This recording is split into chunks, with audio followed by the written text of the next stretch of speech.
રાજકોટ જિલ્લાના ધોરાજી પાસેનો ભાદર 2 ડેમ પૂર્ણ સપાટી નજીક ભરાતા હાઈ એલર્ટ જાહેર કરવામાં આવ્યું છે.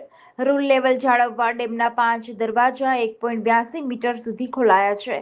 ઉપરવાસમાંથી પાણીની ભારે આવક થતા રૂલ લેવલ 52.50 મીટર જાળવવા ડેમમાંથી 40,604 ક્યુસેક પાણી નદીમાં છોડાયું છે.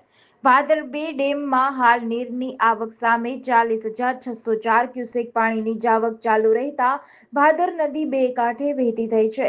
ડેમમાંથી પાણી છોડાતા ધોરાજી, ઉપલેટા, પોરબંદર અને કુતિયાણા તાલુકાના 38 થી વધુ હેઠવાસના ગામોને તંત્ર દ્વારા હાઈ એલર્ટ પર રખાયા છે. ધોરાજીના ભોળા, ભલગામડા, સુપેડી તથા ઉપલેટાના ડુમિયાણી, ચીખલીયા, ગણોદ, લાઠ સહિતના ગામોને સલામત સ્થળે ખસી જવા અને નદીપટમાં અવરજવર ન કરવા ખાસ ચેતવણી જારી કરવામાં આવી છે. પોરબંદર અને માણાવદર પંથકના કુતિયાણા, ચોટા, નવી બંદર અને ચિલોદરા સહિતના કાંઠાના ગામોના લોકોને પણ નદી નાળાથી દૂર રહેવા રાજકોટ ફ્લડ કંટ્રોલ સેલ દ્વારા અપીલ કરવામાં આવી છે. અમારું નામ Dhruv Mehta, section officer, Bhadar 2 dam.